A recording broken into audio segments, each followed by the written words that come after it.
আসসালামু আলাইকুম। আমার ভাই, ফুফাতো ভাই, চাচাতো ভাই, জ্যেষ্ঠ কক্কা খুব ক্লোজ, আমরা দাদা ভাই নামে খুব পরিচিত। তাই পড়ালেখা তো বড় হয়েছে। যাই হোক, তার পরিচয় আপনাদের নিশ্চয়ই জানেন। তো খুব বন্ধুসুলভ ভাই একটা বলতে বোঝায়। আর আমার লাইফের প্রচুর সময় পড়ালেখা কাটছে, বহুত স্মৃতি। তো তাই না আজকে আইসন বাফেলোর তনের বিয়াত। তো আজকে আমরা সময় কাটাইমু, রাজকো গফ করবো, স্মৃতিচারণ করবো, পড়ালেখা বিশেষ করিয়া সবটা এত মাদুর মিষ্টিতনে লইয়া আরো বহুত জাত আছে। গফ তার লগে অতীতর গফ করবো। এটা আসলে সবে ভুলি যায়, আমরা বলছি না, দাদাভাইও বলেন না। যাই হোক, তো আপনি একটু কইলকা, এক মিনিট কিছু হোক আপনার স্মৃতি। আমার স্মৃতি হলো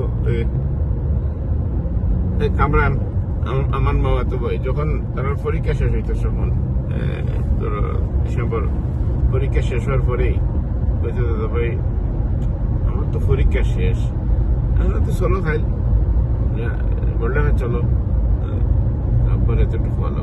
আমি গিয়ে মামারা ফেলাম, মামা কামরান টিভি সিপি তারা একটু যাই কি ওটা প্রসাদ করে নিত। মামা হা হা হা হা হা হা হয়ে খুশি হইয়া বললাম, আরে যাইতে আরে যাও, ঠিক আছে। খুব মজা করতাম, মামারা খুব সাপোর্ট দিতাম, আর আমরা বেড়াইতাম, খুব প্রাণ খোলা আছিল। কারণ আমরা এত অদ্ভুত লাইফ কাটাইছি কেন, যাই হোক এনে গিয়ালে অদ্ভুত এর লাগেও হইয়ার। রাত্রে 3টার সময় মনে হয়েছে আমরা মাধবকুণ্ড যেতাম। রাত্রে মনে আসেনি, রাত্রে 3টার সময় মাধবকুণ্ড জঙ্গলের ভিতরে কেন রাত্রে 3টা। আগে তো এখন তো পর্যটন পার্ক টার্ক হয়ে গেছে, আগে হয়তো রেস্ট্রিকশন আসিল না। এখানে পার্কের ভিতরে ঢুকিয়া ইচ্ছা মতো গান টান গাইয়া মজা করিয়া খাওয়া দাওয়া করিয়া ভোর বেলা উঠিয়ে আস্তে আস্তে আমরা আইছি। ইরান হয়েছি। এটা একটা পিকুলিয়ার, সবে এটা করতো না বন্যার সময়, পশু পাখির ডরায়। যাই হোক, এটা আছে একটা মজার লাইফ। থ্যাংক ইউ, ধন্যবাদ।